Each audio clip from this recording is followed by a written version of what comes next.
Aloha, May flowers. What's the beauty that's coming up in your relational field? In the garden, are you growing snapdragons or poppies or dahlias or sunflowers?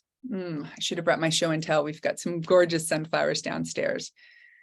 This is my final video for this little series of how to really pay attention to what it is you're bringing to your relationship.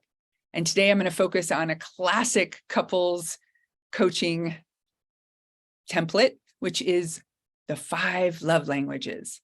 Maybe you've heard of them. Gary Chapman wrote a book about them. They're very common ways that we both give and receive loving connection. So we're going to take a few moments to look at what those are. And I'm going to, I think, attach to this email some alternate quizzes that I've seen for them. I love the work online, and these latest quizzes came in, and it's just very helpful to see not only in what is your preference in what you want to give, what is your preference in what you want to receive, and then getting curious and comparing your results with your partner, because you want to get that feedback, right? You don't just want to give how you want to give. You want to know if it's really landing with your partner. Sometimes couples come to me and they're just completely exasperated. I love him. I love her. I'm showing it. I'm devoted. I'm loyal. You're missing each other through some really basic areas where we could bring a little bit more awareness. So let's dive in. Short and sweet, laser love on what matters most. 5 love languages, as written by Gary Chapman. 1 is words of affirmation. Do you love writing love notes? Do you love sending cards or texts or I'm thinking about you sort of messages? Do you love receiving them? Make a note. Next is physical touch. Does massage just soothe your soul? Do you love having physical intimacy and sex? Do you love holding hands and rubbing backs and foot rubs and walking with your arm around your beloved? Do you love receiving that? Do you get enough of it? It's a very common conversation in couples coaching. Physical touch. 3rd, let's look at quality time. Do you just want to hang out with your partner more? Doesn't matter what you're doing. You could be doing the Sudoku and they could be doing Wordle. What is it? Quality time.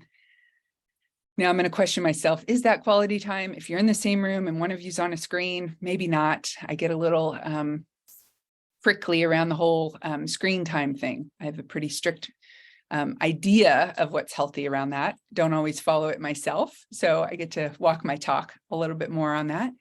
But you'll notice I'm smiling and a little more gentle with myself now than the rigid response I've had in the past, which didn't get me where I wanted to go. So quality time, taking a walk on the beach, quality time, doing the dishes together instead of saying, can you do the dishes tonight? Quality time, going to check the mail together. These are a few ideas. So we've got, what did we say? Words of affirmation, physical touch, quality time, acts of service. What is this? This is, hey, can you do me a favor? And have you ever noticed however long of a pause is after that, the bigger the favor is? Hey, can you do me a favor and close the door? That's a no big deal one. Hey, can you do me a favor? I need a ride to the airport next week.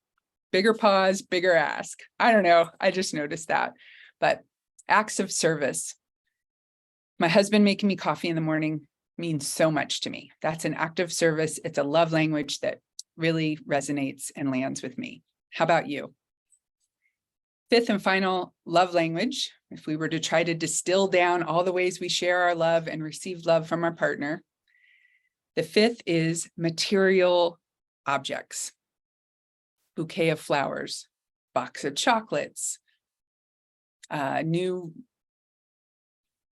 pareo, I don't know, material things.